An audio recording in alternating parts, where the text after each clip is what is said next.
छोटे छोटे कुछ पॉइंट्स हैं, 1 या 2 नंबर वाले, या बड़े क्वेश्चंस में ये पॉइंट यूज होंगे प्लेन के अंदर ही। तो सबसे पहला छोटा पॉइंट क्या है जो आज हम अभी सीखेंगे? सबसे पहले perpendicular distance of a plane, perpendicular distance of a plane from given point, from given point, किसी दिए गए पॉइंट से किसी प्लेन का परपेंडिकुलर डिस्टेंस निकालना। अब मान लो एक पॉइंट कोई ए ये दिया हुआ है जिसका कोऑर्डिनेट है x1 y1 z1,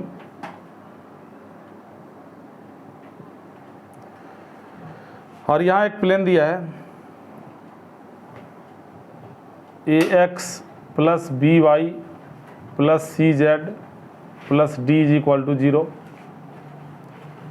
और हमें इस पॉइंट से इस प्लेन का परपेंडिकुलर डिस्टेंस निकालना है, ये परपेंडिकुलर डिस्टेंस निकालना है। इससे पहले हमने ये पढ़ा है कि अगर ओरिजिन से डिस्टेंस निकालना हो तो हम प्लेन को नॉर्मल फॉर्म में कन्वर्ट कर सकते हैं। नॉर्मल फॉर्म में कन्वर्ट करते ही d upon magnitude of n जो होता है वो ओरिजिन से परपेंडिकुलर डिस्टेंस हो जाता है प्लेन का। लेकिन किसी पॉइंट से अगर प्लेन का डिस्टेंस निकालना है परपेंडिकुलर, ये AB डिस्टेंस निकालना है, यहाँ जो फार्मूला बनेगा AB is equal to mod के अंदर A into x1 plus B into y1 plus C into z1 plus D upon under root A square plus B square plus C square. अब distance है तो mode तो लगाएंगे ही। अब इससे 2 marks का कैसा क्वेश्चन आ सकता है, 2 नंबर का इससे रिलेटेड कैसा क्वेश्चन आ सकता है? अब ये देखो, जैसे क्वेश्चन पूछ देगा find a point on x axis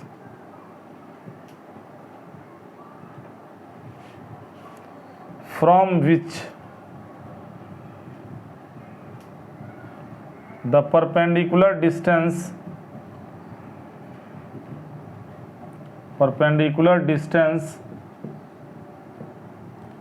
of a plane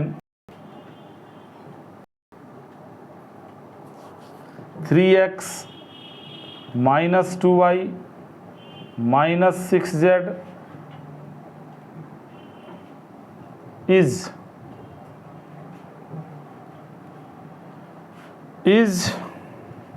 6 units. ये 2 नंबर का क्वेश्चन हो गया। क्या पूछ रहा है तुमसे? ये मान लो तुम्हारा हो गया, ये सपोज कर लो थोड़ी देर के लिए कि ये एक्स एक्सिस हो गया, ये वाई हो गया, ये जेड हो गया, और एक प्लेन है यहाँ पे, और इस प्लेन का इक्वेशन गिवन है 3x minus 2y minus 6z is equal to 15।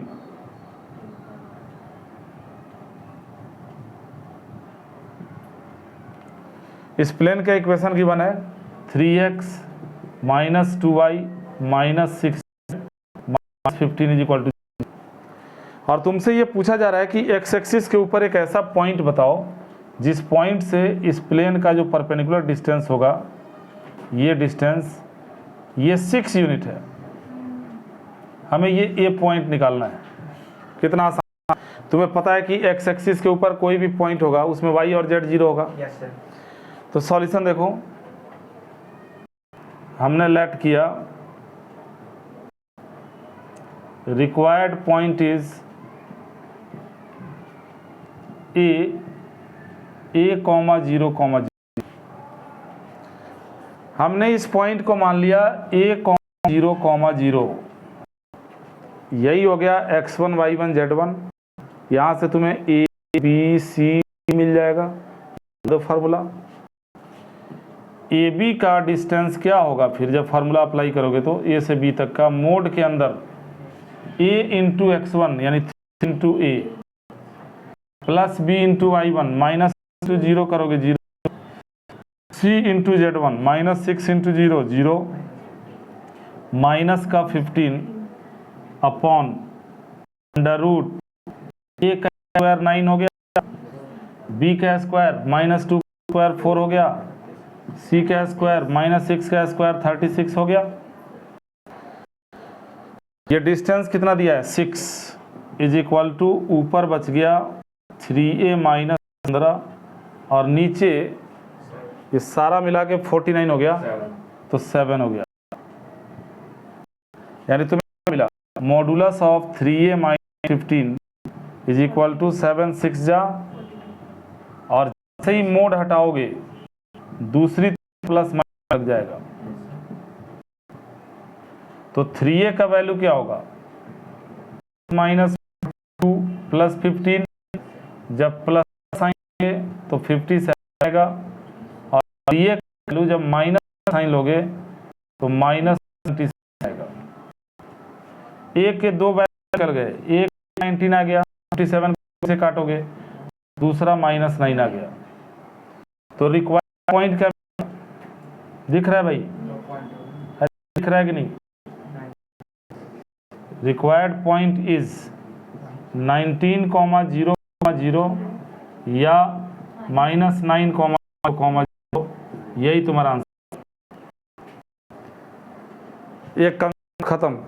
किसी भी पॉइंट से अगर प्लेन का डिस्टेंस निकालना हो तो ये फार्मूला अप्लाई करोगे, और ये 2D में स्ट्रेट लाइन में भी ऐसा फार्मूला पढ़ा होगा, perpendicular distance of a line from given point ax1 y1 plus, क्योंकि उसमें एक्स वाई दो ही एक्सिस होता है, upon under root A square plus square, पढ़े हो ना? बिल्कुल मिलता जुलता है, तो इसको याद रखने में कोई दिक्कत नहीं होगी, कोई प्रॉब्लम नहीं होगी। अब इसके बाद एक और छोटा सा सिंपल सा कंसेप्ट सीखते हैं, ध्यान से देखो।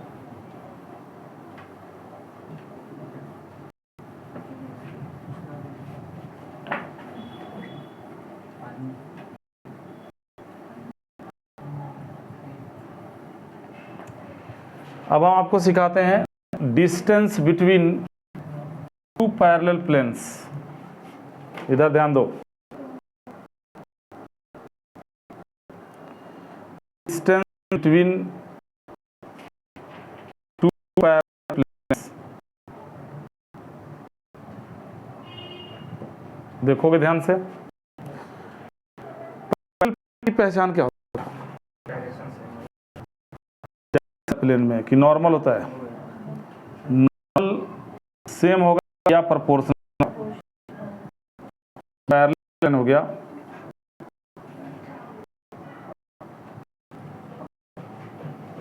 अगर इस equation ax plus B plus C Z plus D बराबर 0, तो इसका इक्वेशन होगा B Y plus C D बराबर 0।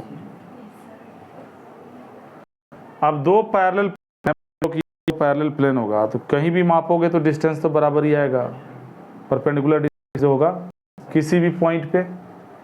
और ये प्लेन जो है इसका, तो ये एक्स एक्सिस को भी काटेगा, वाई भी काटेगा, जेड को भी काटेगा। अगर किसी पैरेलल या परपेंडिकुलर नहीं है तो एक्सिस को काटेगा।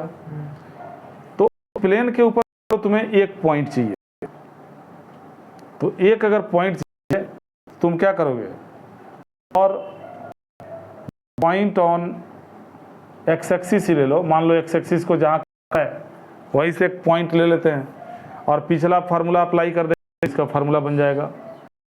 For the point on x axis put करोगे y बराबर 0 और z बराबर 0।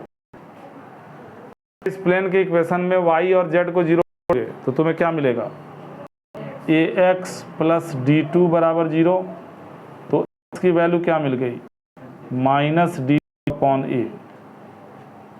यानी हमें इस प्लेन के एक पॉइंट मिल गया, इसका x कोऑर्डिनेट है माइनस डी टू अपॉन ए, y कोऑर्डिनेट 0, z कोऑर्डिनेट 0। अब जब पॉइंट मिला तो पॉइंट डिस्टेंस निकालेंगे पिछले फार्मूले से, तो हमारा बन जाएगा पैरेलल प्लेन। ये ए बी डिस्टेंस हमें निकालना है। लगा दो formula. A B distance is equal to क्या होगा, फार्मूला था A into X one, A into X one होगा A into minus D two upon A, B into one करोगे 0, इंटू जेड वन करोगे 0 अपॉन अंडर रूट, अब plus में D भी होता है ना, तो डी तो डी वन हो जाएगा अपॉन अंडर रूट का प्लस बी का स्क्वायर प्लस सी का स्क्वायर। ए से ए गया भाई, तुम्हें मिला d1 d1 minus D upon root A square plus B square plus C square. बन गया formula distance between two parallels. लेकिन इस फार्मूला को अप्लाई करने से पहले तुम्हें एक चीज़ ध्यान रखना पड़ेगा, ये फार्मूला तभी अप्लाई करोगे, डायरेक्ट अगर अप्लाई करना हो, थ्योरी से नहीं करना हो, फार्मूले को डायरेक्ट अप्लाई करना हो तो ये तभी कर पाओगे जब वेरिएबल दोनों प्लेन का सेम हो। कई बार क्या होता है प्रोपोर्शनल, कहने का मतलब ये हुआ, यहाँ देखो कहने का मतलब समझा देता हूँ कि एक ये दे दिया और दूसरा प्लेन इसके पैरेलल ये दे दिया, इसका equation x minus 2z plus 7 equal to 0, इसका इक्वेशन दे दिया 3x plus 6y minus 6z minus 21 is equal to 0। 21 तो चलो 3 कुछ और ले, 17 ले लो, दोनों के बीच डिस्टेंस निकालना है। 21 इसलिए हटा दिया ना, 3 सब में से कॉमन हो रहा था। अब ये दोनों पैरेलल प्लेन है, इसकी तो यही है कि वेरिएबल पार्ट प्रोपोर्शनल है, 1 upon a2 b1 upon b2 c1 upon c2 बराबर है, तो कि ये दोनों प्लेन पैरेलल है और इनके बीच का परपेंडिकुलर डिस्टेंस यानी दोनों के बीच का डिस्टेंस निकालना है। मैंने क्या कहा कि ये फार्मूला अप्लाई करना है पार्ट को सेम, इसके लिए तो इसमें से 3 कॉमन करो या इसको 3 से मल्टीप्लाई करो। ध्यान रखना, भूल मत जाना, 3 कॉमन करो 17/3 फ्रैक्शन में आ जाएगा, जोड़ में गड़बड़ी हो सकता है, तो 3 से मल्टीप्लाई कर दो इसको, तो बन जाएगा कितना 3x 6y minus 6z plus 21 बराबर 0। अब तो बराबर वेरिएबल देखना, अब लगा दो, ये ए बी डिस्टेंस निकालना है, डिस्टेंस बिटवीन, किसने कहा दिया होंगे, बिल्कुल कनेक्ट होगा। अगर मान लो यहाँ तो यहाँ प्लस हो जाएगा, तब भी प्रोपोर्शनल होगा।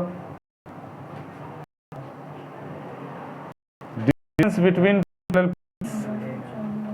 क्या होगा, मॉडुलस के अंदर किसी को भी d1 d2 मान सकते हो, d1 minus d2 upon under root, A का स्क्वायर हो गया 9, बी का स्क्वायर 36, स्क्वायर 36, ये ऊपर जुड़ के हो गया 38 और नीचे जोड़ के आएगा 81 का स्क्वायर रूट 9, यही यूनिट्स, यही तुम्हारा आंसर हो गया 38 upon 9 units.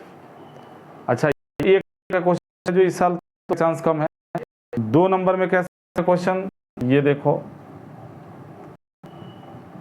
Find a plane which is parallel and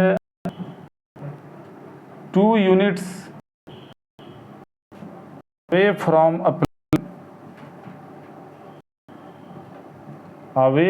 a plane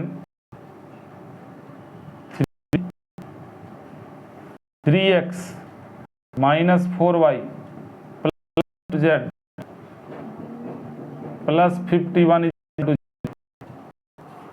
question ध्यान से सुनो और समझो। Plane which is parallel and 2 unit away from plane, एक प्लेन ये और इस इक्वेशन दे दिया 3x -4y plus 12z plus 51/0।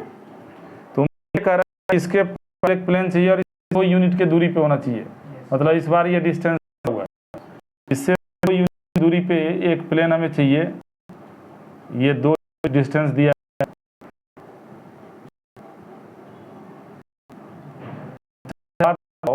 ये अगर कोई प्लेन है, इससे 2 यूनिट डिस्टेंस पे कोई प्लेन चाहिए, तो ऊपर अगर बन सकता है तो होता है, यानी तो 2 आना चाहिए ना। अगर 2 यूनिट ऊपर कोई पैरेलल प्लेन आएगा तो 2 यूनिट नीचे तो आएगा। चलो कोई बात नहीं, डायग्राम में हम नीचे वो तो आंसर आ ही जाएगा यहाँ। और पैरेलल प्लेन में क्या होता है, अभी तुमने सीखा कि वेरिएबल पार्ट सेम होगा, तो हम क्या करेंगे, सॉल्यूशन देखो, लेट किया रिक्वायर्ड प्लेन इज, क्या होगा इस पैरेलल जो प्लेन होगा क्या होगा, 3x minus 4y plus 12z plus k equal to 0। Constant तो अलग आएगा। अरे इसके पैरेलल अगर कोई प्लेन चाहिए तो वेरिएबल पार्ट ही तो same, e is equal to दिया है 2, और e का क्या होगा, डिस्टेंस बिटवीन पैरेलल्स होता है मोड के अंदर d1 minus d2 upon under root a का स्क्वायर 9, b 16, c का स्क्वायर 144 इज इक्वल टू। अब तुम सॉल्व नहीं कर दोगे इसको, ये 169 होगा, जिसका स्क्वायर रूट 13 हो जाएगा, तो तुम यहाँ लिखोगे मोड के अंदर k minus 51 is equal to 13 k minus 51 हो गया plus minus 26, k value plus minus 26 plus 51, k का एक वैल्यू 77 होगा और एक वैल्यू 20 होगा। k के जगह पे 77 और 25 ये दोनों आंसर्स तुम्हें मिल जाएंगे। अब मैं इसका लिख नहीं तो दिखेगा नहीं, तो समझ में तो आ गया ना कैसे करना है। तो इस टाइप के क्वेश्चंस आते हैं 2-2 नंबर में। आगे बढ़ते हैं। अब तीसरा कंसेप्ट देखो, यहां मैंने तुम्हें बताया कि ये फार्मूला कैसे बना और इस फार्मूले को किस तरीके से अप्लाई करेंगे। इसके आगे बढ़ते हैं।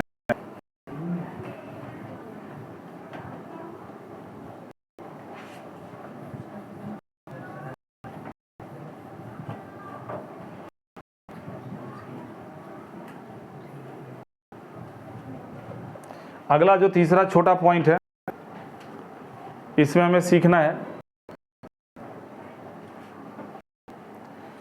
Equation of plane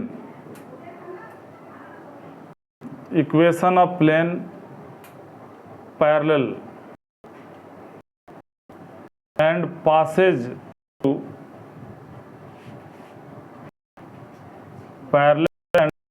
through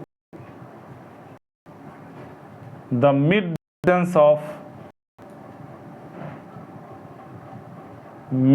distance of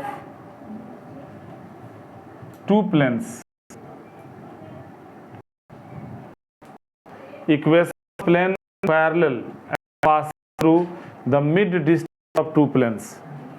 जैसे एक प्लेन ये हो गया, ध्यान देखो, और एक प्लेन ये हो गया, ये दोनों पैरेलल हैं।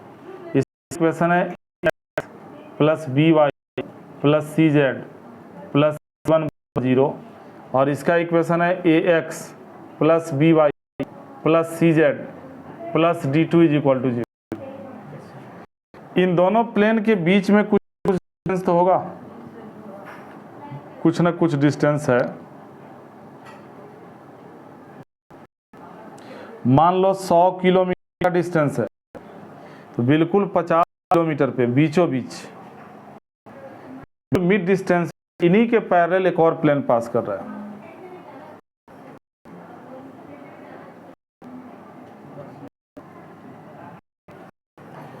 अब तुमसे ये पूछा गया कि ये प्लेन जो इन दोनों के मिड डिस्टेंस से पास कर रहा है और इन दोनों के पैरेलल भी है, इसका इक्वेशन होगा। तो भाई पैरेलल है तो वेरिएबल तो सेम आएगा, यानी x plus B Y plus C Z D1 2 upon में 2 इक्वल टू 0। लाइन में आंसर, और ये पहले CBSE एग्जाम में भी आ चुका है क्वेश्चन एक नंबर। लेकिन अगर मिड डिस्टेंस से पास नहीं किया, इफ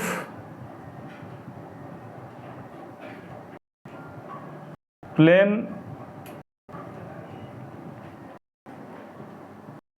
ये AB है और ये है, मान लो इफ प्लेन डिवाइड्स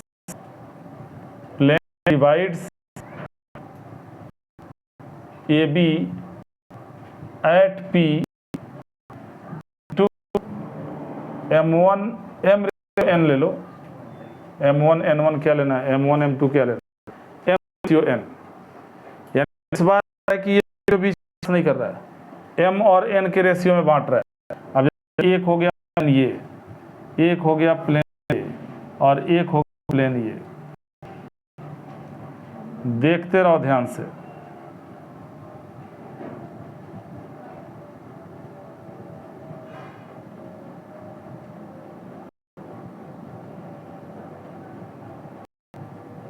ये AB हो गया, M और N के रेशियो में बांट रहा है।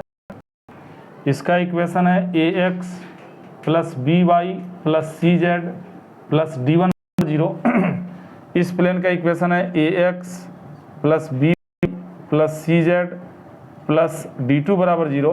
तो M और N के रेशियो बांटेगा तो इसका इक्वेशन होगा AX plus BY plus Z। Section लगा दो, M into D1 plus N into D2 on M is equal to 0। तो ये एक एक नंबर के कंसेप्ट, इनसे एक या ज़्यादा से ज़्यादा, जैसे इस साल सिंपल पेपर बना और साल की अपेक्षा, तो हो सकता है इस साल क्वेश्चन भी 2 नंबर में डाल दें। तो तुम्हें कंसेप्ट याद होगा तो तुम कर, फॉर्मूला याद होगा तो करोगे, नहीं याद होगा तो फंस जाओगे। छोटा कंसेप्ट हम तुम्हें बताते हैं। अब आगे एक और छोटा सा कंसेप्ट देखो। प्लेन की बहुत बातें हो गई, अब लाइन कर लें। एक छोटा कंसेप्ट है, equation of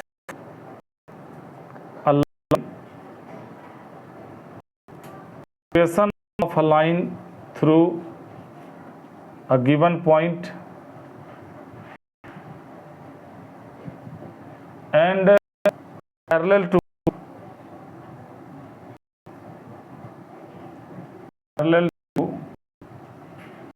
two given planes.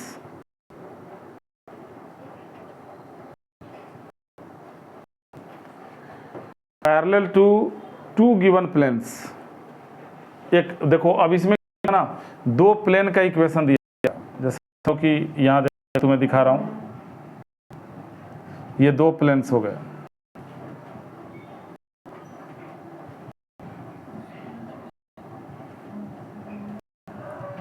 In 2 planes का इक्वेशन गिवन रहेगा। इसका इक्वेशन है R dot N1 is equal to D1 और इसका इक्वेशन गिवन है R dot N2 is equal. एक लाइन ऐसा है जो इन प्लेन्स के पैरेलल है, एक लाइन ऐसा है जो इन दोनों प्लेन के पैरेलल है। इसी लाइन का हमें इक्वेशन बनाना है और ये एक पॉइंट से पास कर, इस पॉइंट को A मान लो और वेक्टर A वेक्टर मान लो। चीजें तुम्हें क्वेश्चन में दी, जैसे कहा, इधर देखो ध्यान से, ये 2 प्लेन हो गया और एक ये लाइन हो गया, ये भी पैरेलल और इसके भी। तो प्लेन का जो नॉर्मल होगा, इस प्लेन का जो नॉर्मल होगा, उसका इस लाइन के साथ क्या संबंध, परपेंडिकुलर होगा कि नहीं होगा? तुम इसको पकड़ो ऐसे और एक पेन को, इस प्लेन का जो नॉर्मल होगा इस प्लेन परपेंडिकुलर होगा, तो लाइन नहीं बन रहा, लाइन तो इसके पैरेलल है और लाइन है ये भी पैरेलल है, तो इसका जो नॉर्मल होगा ये भी परपेंडिकुलर होगा। इतना साबित हो गया कि इन दोनों के नॉर्मल इस पे परपेंडिकुलर होंगे। चलो इतना ही साबित करना था। आगे देखो, दिखाते हैं इस चीज को। पहले हम आपको दिखाते हैं इसका नॉर्मल, प्लेन का जो नॉर्मल N2 है, इस ध्यान से देखिए। N1 है, ये N इस पे परपेंडिकुलर है, प्लेन पे दिख रहा होगा जहां कहीं भी बैठे हो, नहीं दिख रहा है, इस पे परपेंडिकुलर दिख रहा होगा। और तुम्हें ये भी दिख रहा होगा तो साथ भी परपेंडिकुलर है। जो इस प्लेन का नॉर्मल N2 है, जो इस प्लेन पर परपेंडिकुलर होगा, इसको भी एक बार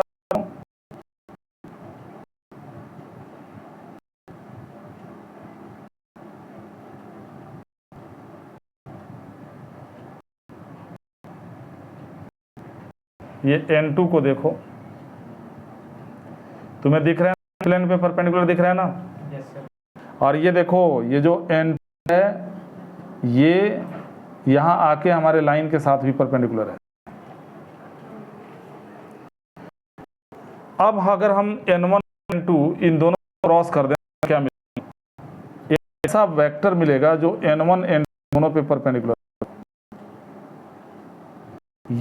ये वेक्टर देखो, ये 1 पे भी परपेंडिकुलर होगा, 2 पे भी परपेंडिकुलर होगा। तो ये तो कंसेप्ट ही है क्रॉस प्रोडक्ट। और ये तुम्हें मिला क्रॉस प्रोडक्ट करने के बाद N1 क्रॉस N2 मिला, इसका हमारे लाइन के साथ क्या संबंध है? पैरेलल है। इनका डायरेक्शन नहीं,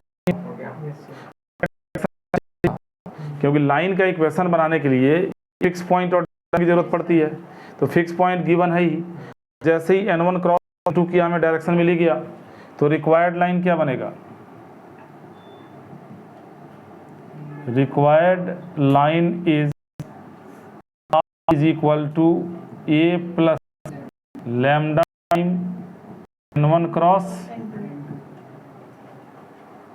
इसको न रखना है हमें, हमने जो आपको ये कंसेप्ट बताया इसे दिमाग में रखना है। इसको दिमाग में रखोगे, तुम्हें डायरेक्शन निकालने है। लाइन के लिए क्या होता है? लाइन का इक्वेशन बनाना है तो डायरेक्शन निकालने आना चाहिए, और प्लेन इक्वेशन बनाना है तो नॉर्मल निकालने आना चाहिए। और देखा मोस्टली टाइम क्रॉस प्रोडक्ट का यूज। अब इस क्वेश्चन आएगा वो तो आराम से कर दोगे, हो जाएगा क्वेश्चन। एक मौका चाहिए तो क्वेश्चन हम बना देते हैं, इसके ट्राई देखो।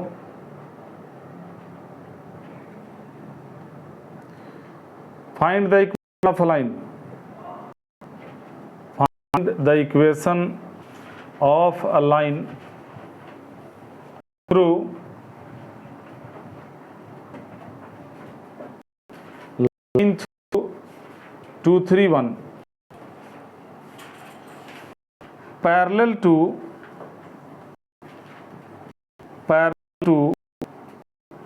two given planes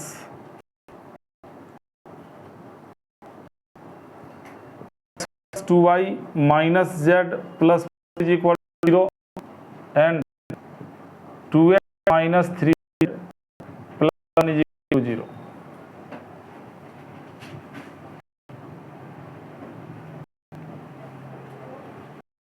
सॉल्व करो इसको। एक लाइन का इक्वेशन है जो इस पॉइंट को कंट्रोल कर रहा है और इन प्लेन्स के पैरेलल है। ये पता नहीं पढ़ नहीं रहा। सॉल्यूशन देखो इसका, लेट किया हमने, पॉइंट के पोजीशन वेक्टर को ए वेक्टर मान लिया, 2i cap plus 3j line के ऊपर है, and N1 vector and N2 vector are normals of. हाँ, तो क्या होगा? N1 vector and N2 vector are normals of given planes where N1 vector यानी इस प्लेन का नॉर्मल है i plus 2 minus i plus 2 minus k, और 2 vector क्या है? इसका normal 2i cap minus 3k cap. तो जब दोनों नॉर्मल हमारे के normal are parallel to perpendicular to required line, therefore direction of line B vector is equal to n1 cross n2 होगा कि नहीं होगा? बस यही था, यहाँ क्रॉस कर लो n1 n2 का, तुम्हें डायरेक्शन मिल गया। ij के लिख दो, n1 का डायरेक्शन 1 2 -1, n2 का है 2 0 -3 x कर दो, तो i इंटू -6 कैप हो गया, -j इंटू -3 और +2, तो प्लस का कैप हो गया, और ये इंटू -4 के कैप हो गया। नॉर्मल मिल ही गया, फिक्स पॉइंट तो शुरू में ही मिल गया था, क्वेश्चन के साथ था। सीधे required line is are vector is equal to, पहले फिक्स ले लो, 2i cap plus 3 cap plus a cap plus lambda into, अब ये डायरेक्शन लिख रहे हैं तो माइनस कॉमन करके लैम्डा को खिला दो, ये जाता है, थोड़ा आएगा देखिए, 6i cap minus j cap plus k cap, ये बन गया हमारा आंसर। इस टाइप के प्रॉब्लम्स आपसे 2 मार्क्स में पूछे जा सकते हैं।